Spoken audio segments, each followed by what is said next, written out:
Hi అండి, 1111 tarot please అండి subscribe చేయండి, లైక్ ఇవ్వండి, షేర్ చేయండి. నేను సపోర్ట్ చేస్తున్నాను. చాలా చాలా థ్యాంక్స్ అండి. సబ్స్క్రైబర్లు బాగానే ఉన్నారు కానీ వ్యూస్ రావట్లేదండి. చూడండి ప్లీజ్, వ్యూస్ చూసి రీడింగ్ చూసి ఏమన్నా ఉంటే నాకు కామెంట్స్లో పెట్టండి. అంటే రోజు నేను రీడింగ్ చేయట్లేదు కాబట్టి చూడట్లేదు కావచ్చు. ఇప్పటి నుంచి నేను రోజు కంటిన్యూగా పెడతాను వీడియోస్. చూసి నా కామెంట్స్లో పెట్టండి. నేను షఫిల్ చేసేటప్పుడు మీ పార్ట్ని నేను తలుచుకోండి. మీ ఎనర్జీస్ నాకు కనెక్ట్ అయ్యి మీకు రీడింగ్ కరెక్ట్గా వస్తుంది. Thank you universe, thank you God, thank you angels, gratitude universe. ఎవరు చాలా బాధపడుతున్నారు మా వ్యూస్ గురించి చెప్పండి యూనివర్స్, కరెక్ట్గా చెప్పండి. మా వ్యూస్ గురించి ఎవరు ఆలోచిస్తున్నారు?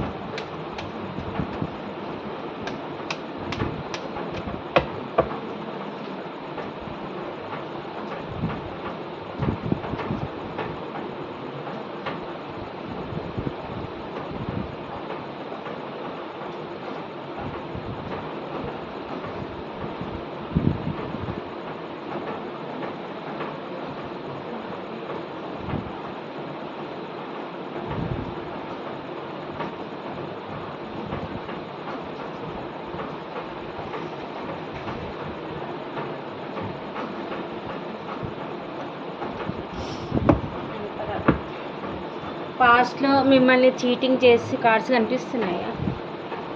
పాస్ట్లో మిమ్మల్ని చీటింగ్ చేసి మీకు ఈక్వల్ గివ్ అండ్ టేక్ ఇవ్వకుండా మీ నుంచి మూవ్ ఆన్ వేరే పర్సన్ అదర్ పర్సన్ చూస్ చేసుకొని మీ నుంచి మూవ్ ఆన్ అయి వెళ్ళిపోయిన పర్సన్ అండి. మీకు ఈక్వల్ గివ్ అండ్ టేక్ ఇవ్వలేదు. మూవ్ ఆన్ అయి వెళ్ళేటప్పుడు మీకు ఏం కాలర్ మెసేజ్ కూడా ఏం చెప్పలేదు, రిప్లై ఇవ్వకుండా మీ నుంచి మూవ్ ఆన్ అయి వెళ్ళిపోయారండి. చీటింగ్ చేసి మూవ్ ఆన్ అయి వెళ్ళిపోయారు. ఇప్పుడు చాలా రిగ్రెట్గా బాధపడుతున్నారు, చాలా రిగ్రెట్గా ఫీల్ అవుతున్నారు. మీ పైన స్పైయింగ్ చేస్తున్నారు. మీరు ఇప్పుడు తనకి గుర్తొస్తున్నారు. మీ నుంచి మూవ్ ఆన్ అయి వెళ్ళిపోయినాక వాళ్ళకి అక్కడ ఎక్కడైతే ఉన్నారో అక్కడ చీటింగ్ జరిగాక మీ వాల్యూ అనేది తనకు తెలిసి వచ్చి ఇప్పుడు మీకు ఈక్వల్ గివ్ అండ్ టేక్ ఇవ్వాలి అని అనుకుంటున్నారు. మీ పైన స్పైయింగ్ చేస్తున్నారు. మీ దగ్గర రావడానికి స్ట్రెంత్ తెచ్చుకుంటున్నారు.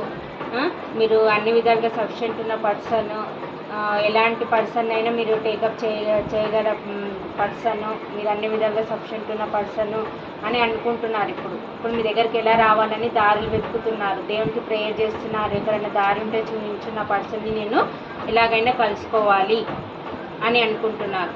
మీకు పాస్ట్లో ఏ చీటింగ్ అయితే చేసిపోయారో అదే చీటింగ్ వాళ్ళకి ఎదురవుతుంది. ఫైనాన్షియల్గా కూడా చాలా సఫర్ అవుతున్నారండి. మీ పార్ట్నర్ ఏమి హ్యాపీగా లేరు. అక్కడ ఎక్కడ ఉన్నారో కానీ అక్కడ హ్యాపీగా లేరు. అన్ని విధాలుగా వాళ్ళు చాలా బాధపడుతున్నారు. వాళ్ళకి 2 చాయిస్లు ఉన్నాయండి. 2 చాయిస్లలో ఇప్పుడు ఏ చాయిస్ సెలెక్ట్ చేసుకోవాలి? మీ దగ్గరికి రావాలా, వాళ్ళ దగ్గరికి అక్కడే ఉండాలి, ఎక్కడైతే ఉన్నారో అక్కడనే ఉండాలని అనుకుంటున్నారు. తను ఒక్కడే ఆలోచించుకుంటున్నాడు, డిఫెండ్ చేసుకుంటున్నాడు. ఒక్కడే తను ఏం తప్పులు చేస్తారు, ఏం చేస్తారని ఆలోచించుకుంటున్నారు. పాస్ట్లో మీకు ఏ చీటింగ్ చేస్తారు, ఎందుకు చేస్తారు అవన్నీ తలుచుకొని బాధపడుతున్నారు. మీరే తన లైఫ్లో ఉంటే విష్ఫుల్మెంట్ అండి. మీరు తన లైఫ్లో ఉంటే అన్ని విధాలుగా వాళ్ళు హ్యాపీగా ఉంటారు. అది వాళ్ళకి అక్కడ పోయాక తెలిసింది. మీ దగ్గర ఉన్నప్పుడు తెలియలేదు. ఇప్పుడు చాలా రిగ్రెట్గా ఫీల్ అవుతున్నారు. మీరుంటేనే తన లైఫ్లో అంత హ్యాపీ అని అనుకుంటున్నారు. ఇప్పుడు మీ మీద పొసెసివ్నెస్గా ఉన్నారు, చాలా బాధపడుతున్నారు. మిమ్మల్ని కోల్పోయాననేది చాలా రిగ్రెట్గా ఫీల్ అవుతున్నారు, చాలా బాధపడుతున్నారు. నిద్ర 2 రాత్రులు గడుపుతున్నారు. సడన్గా 2 గంటలకి 3 గంటలకి లేచి బాధపడుతున్నారు. నిద్ర లేకుండా బాధపడుతున్నారు. స్ట్రక్ అయిపోయారు.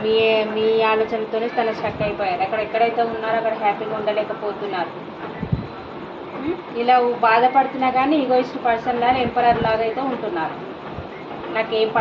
ఏమీ బాధ లేదు, మీరున్నా లేకున్నా నాకేం ఫరక్ పడదు అన్నట్టు బాధపడుతుంది. కానీ మీ పైన అయితే స్పైయింగ్ అయితే చేస్తున్నారండి. 24/7 మీ పైన స్పైయింగ్ అయితే ఉంది. ఆన్లైన్లో స్పైయింగ్ చేస్తున్నారు. 24/7 మీ గురించి ఆలోచిస్తున్నారు. పొసెసివ్నెస్గా ఉన్నారు. మీరు ఎక్కడ కోల్పోతారని, మీరు ఎక్కడ తను చేజారిపోతారని అనుకుంటున్నారు. చాలా బాధపడుతున్నారండి. ఎక్కడైతే ఉన్నారో అక్కడ హ్యాపీగా లేరు. మీరుంటేనే తన లైఫ్ విష్ఫుల్మెంట్ అని అవుతుందని అనుకుంటున్నారు. ఇదండి. ఈ రాశులు వచ్చేసి మిథున, తుల, కుంభరాశి, మేషసింహ, ధనుసు రాశి, వృషభ, కన్య, మకర రాశి, కర్కాటక, వృశ్చిక, మీన రాశి. అన్ని రాశులు ఉన్నాయండి. నెంబర్స్ వచ్చేసి 8, 7, 2, 4, 4 6 5 4444 చూస్తున్నారేమో ఏంజిల్స్ నెంబరు. ఇది 12 26 28 ఈ నెంబర్స్ కనిపిస్తున్నాయండి. ఇదండి మీ పార్ట్నర్ మీ గురించి రిగ్రెట్గా ఫీల్ అవుతుంది, చాలా బాధపడుతున్నారు, మీ పైన స్పైయింగ్ అయితే చేస్తున్నారు, మీ లైఫ్లోకి రావాలని అనుకుంటున్నారు, రీయూనియన్ చేయాలని అనుకుంటున్నారు.